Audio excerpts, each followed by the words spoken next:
Welcome to my floating abode. Come on in. My name's James Levelle. I'm a filmmaker, adventurer, and storyteller. Here we go. What I'm most passionate about is working with film and storytelling to really celebrate just how amazing nature is. It's bonkers. But also how amazing we can be as humans too. And in so doing, hopefully, inspire us all to be better. Do I turn around or go to Santiago and finish the job that I've started?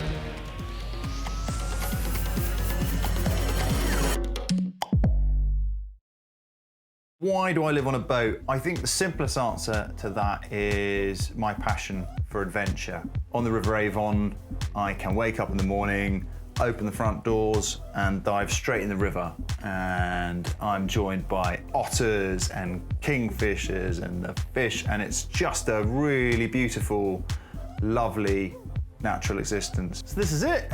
You've got my multi-fuel stove here. Now I have to be super aware of what I'm consuming in terms of wood and fuel to keep this place warm.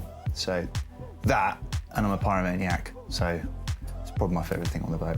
Over here, we've got on a 12-volt system, so similar to your cigarette lighter in a car, and that means that I use very, very little electricity. In fact, the fridge here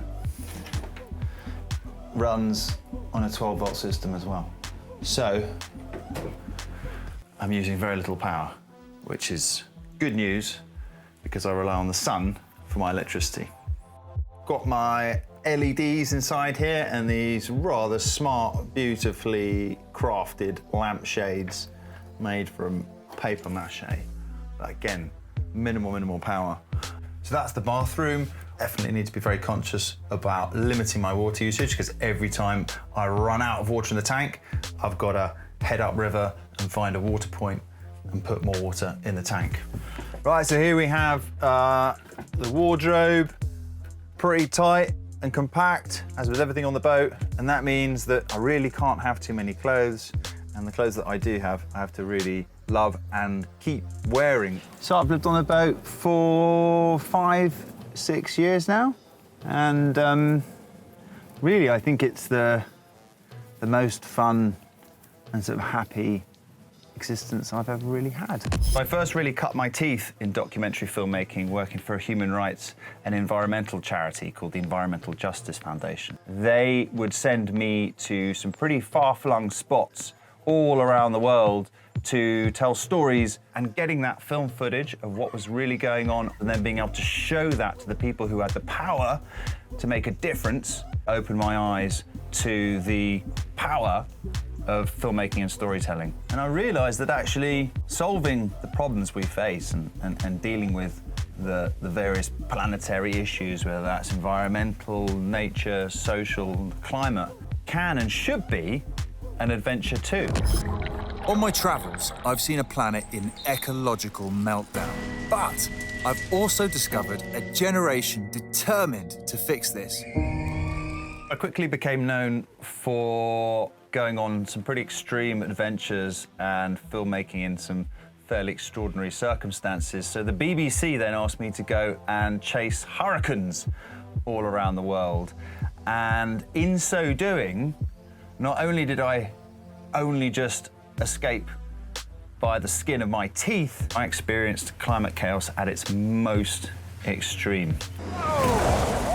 When I got back, that was just when the youth climate movement started to really kick off, and thousands of young people were taken to the streets to make their voices heard and demand real change in the climate crisis. And so I decided to go on another extraordinary journey. Now, I quickly clocked that the next UN climate conference was due to be in Chile in South America.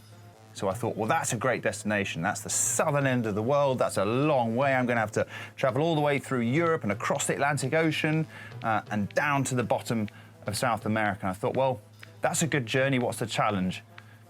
That came fairly easily. I thought, well, I know of a good challenge. Why don't I actually see how possible it is to travel there fossil fuel free. Come with me on the greatest and most important adventure of my life to discover what the next generation can teach me. My mission was to record as many video climate messages as possible from the young people that I met, and then deliver those messages in a film to the politicians and decision makers at the United Nations Climate Conference in South America. What needs to be done? Stop thinking about profit. The system has to change. It was the most challenging, extraordinary, and yet inspiring journey of my life. I sailed across the English Channel to France. I sailed on a 100-year-old spectacular tall ship across the Atlantic Ocean. Wow. It's going to be 50 days at sea.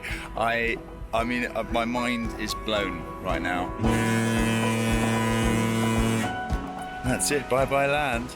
There were a few hiccups on the way, but the biggest challenge came halfway across the Atlantic Ocean. A satellite message came through on my tracker from the head of climate change at WWF.